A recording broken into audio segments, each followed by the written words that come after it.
Hi friends, recent టైమ్స్లో తెలుగు ఇండస్ట్రీని షేక్ చేసిన డైరెక్టర్ ఎవరంటే అది ప్రశాంత్ వర్మ గారు అని చెప్పుకోవచ్చు. అండ్ ఈరోజు మనం ప్రశాంత్ వర్మ గారి మూవీస్ ఎన్ని ఉన్నాయి అండ్ అతను ఎన్ని డైరెక్ట్ చేశారు అండ్ అందులో హిట్స్ ఎన్ని ఫ్లాప్స్ ఎన్ని అని అయితే డిస్కస్ చేయబోతున్నాం. కంప్లీట్ ఫిల్మోగ్రఫీ అయితే మీకు నేను చెప్పబోతున్నాను. ఇంకా వీడియోలోకి ఎంటర్ అయ్యే ముందు మన ఛానల్కి కొత్తగా వచ్చిన వాళ్ళైతే ఛానల్ని సబ్స్క్రైబ్ చేసుకోండి.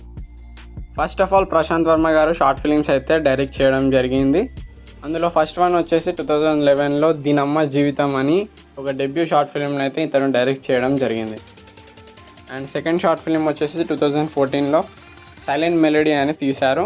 అండ్ దాని తర్వాత నాట్ అవుట్ అనే ఒక ఎఫ్ టీవీ సిరీస్ అయితే తీశారు. అండ్ లాస్ట్ వన్ వచ్చేసి the dialogue in the dark అనే షార్ట్ ఫిల్మ్ని అయితే ఇతను డైరెక్ట్ చేయడం జరిగింది. ఇక ఈ షార్ట్ ఫిల్మ్స్ పక్కకు పెడితే ప్రశాంత్ వర్మ గారు ఇండస్ట్రీకి వచ్చిన తర్వాత ఫస్ట్ డెబ్యూ డైరెక్టర్గా తీసిన మూవీ ఏంటంటే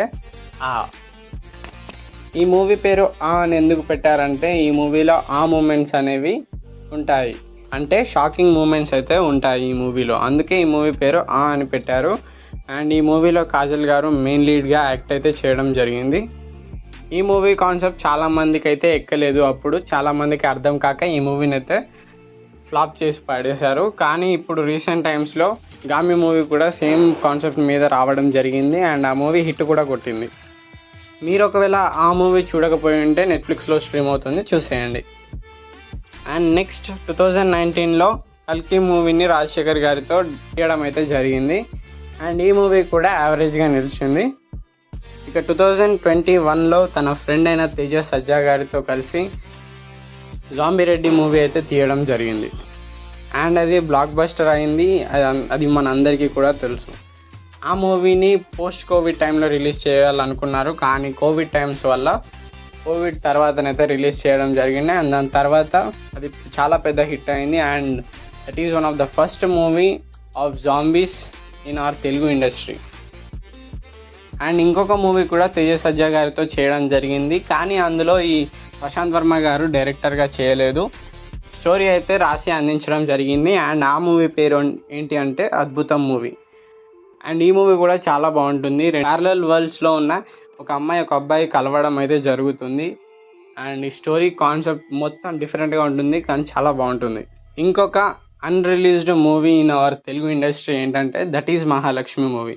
ఈ మూవీని కూడా ప్రశాంత్ వర్మ గారు అయితే డైరెక్ట్ చేయడం జరిగింది అండ్ ఈ మూవీలో హీరోయిన్ వచ్చేసి మన తమన్నా గారు. ఈ మూవీ టీజర్ కూడా రిలీజ్ అయింది అండ్ సాంగ్స్ కూడా రిలీజ్ అయ్యాయి, కానీ మూవీ మాత్రం ఇంకా రిలీజ్ అయితే కాలేదు.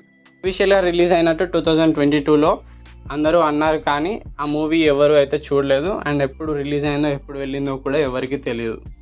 అండ్ లాస్ట్ మూవీ వచ్చేసి హనుమాన్ మూవీ అండ్ ఈ మూవీ ఎంత సెన్సేషన్ క్రియేట్ చేసిందో మనందరికీ తెలిసిందే.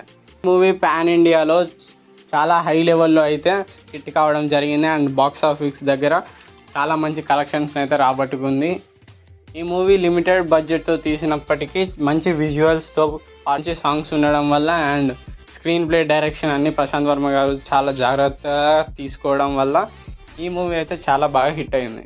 హనుమాన్ మూవీ కూడా first super hero film in our Telugu industry and Prashanth Varma గారికి ఆ మూవీకి నేషనల్ అవార్డు కూడా వచ్చింది బెస్ట్ విజువల్ ఎఫెక్ట్స్ కోటాలో. నాకు తెలిసినంత వరకు అయితే ప్రశాంత్ వర్మ గారు ఒక క్రియేటివ్ డైరెక్టర్ అండ్ అతను ఫ్యూచర్ ఆఫ్ తెలుగు ఇండస్ట్రీ అని కూడా చెప్పుకోవచ్చు, ఎందుకంటే క్రియేటివ్ థాట్స్ని అయితే బయటికి తీస్తూ ఉంటారు ప్రశాంత్ వర్మ గారు అండ్ డిఫరెంట్ కాన్సెప్ట్ని అయితే ఎక్స్ప్లోర్ చేస్తూ ఉంటారు.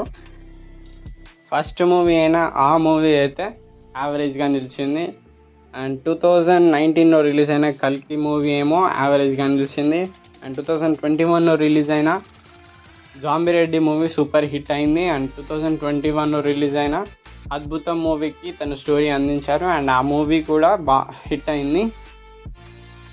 అండ్ నెక్స్ట్ మన Hanuman movie super duper hit అయింది. ఫ్యూచర్లో ఇంకా మంచి మూవీస్ తీయాలని కోరుకుంటున్నాను అండ్ నెక్స్ట్ తీయబోయే జై హనుమాన్ కూడా చాలా పెద్ద సక్సెస్ కావాలని కోరుకుంటూ thank you for watching this video.